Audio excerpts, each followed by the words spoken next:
কোনো রকমের কোনো এম্বারেসমেন্টের আমি কিন্তু বিশ্বাস করি না হবে। আইন তার নিজের গতিতে চলবে। এই যে আমরা যে লোনটা পেয়েছি, এটা থেকে প্রমাণ হয় যে আমাদের অর্থনীতি কত শক্তিশালী।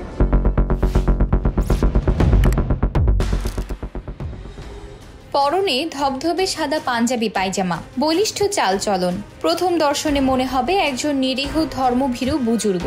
বোঝার উপায় নেই যে এই চেহারার আড়ালে রয়েছেন একজন প্রবল পরাক্রমশালী ব্যবসায়ী, যার হাতের ইশারায় চলছে দেশের ব্যাংক খাত ও পুঁজিবাজার। সন্দেহাতীতভাবেই তিনি সালমান এফ রহমান, যাকে দরবেশ নামেও চেনেন সবাই। তিনি প্রধানমন্ত্রী পদ থেকে পদত্যাগ করে পালিয়ে যাওয়া শেখ হাসিনার বেসরকারি শিল্প ও বিনিয়োগ বিষয়ক উপদেষ্টা ছিলেন।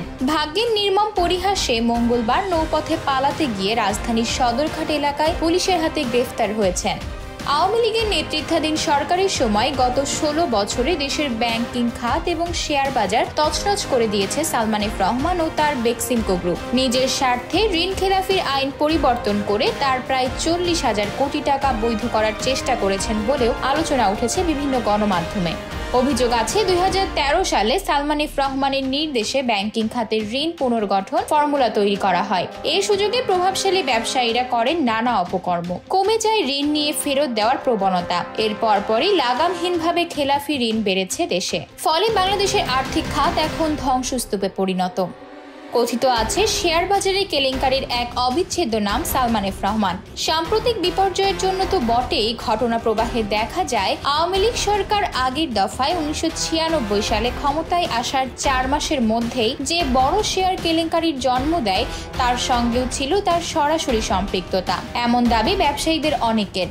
2001 সালে বিএনপি সরকার আসার আগ পর্যন্ত বেসরকারি খাতে দেশের অন্যতম শীর্ষ স্থানীয় গ্রুপ ছিল সালমান এফ রহমানের বেক্সিমকো। কিন্তু এ সময় থেকেই মূলত বেশ আর্থিক কষ্টে পড়ে যান তিনি। যদিও এরপর নবম সংসদ নির্বাচনে আওয়ামী লীগ ক্ষমতায় আসার পরপরই রাতারাতি তার সেই অবস্থান পরিবর্তন হতে থাকে। GMG airlines, ওয়েস্টিন hotel, BD news 24 এর মতো মালিকানা, সিঙ্গারের মতো বিশাল একটি কোম্পানি, ইউনাইটেড হাসপাতাল, একটি বিখ্যাত স্কুল ইত্যাদি কিনে ফেলেন সালমান এফ রহমান। যা ছিল সব দরবেশের কেরামতি বলেও চলমান আছে শেয়ার জগতে। গত 15 বছরে ব্যবসায়িক খাতে একক আধিপত্য বিস্তার করেছে এই সালমান এফ রহমান। নিজের ইচ্ছা মতোই ব্যবহার করেছে ব্যবসায়ীদের। খরচ নেমে এসেছে ব্যাংকিং সেক্টরে। তবে সরকার পতনের সাথে সাথে আবারও বিপর্যয় নেমেছে দরবেশের জীবনে। কেরামতি এড়িয়ে আইন শৃঙ্খলা বাহিনীর হাতে ধরা পড়েছেন তিনি। ঢাকার নিউ মার্কেট থানায় দায়ের করা এক মামলায় তাকে গ্রেফতার করেছে পুলিশ। এতে আবারও ধস নামতে পারে বেক্সিমকো গ্রুপে বলে গুঞ্জন উঠেছে শেয়ার বাজারে। আতকিয়া মাইমুনা, বার্তা 24।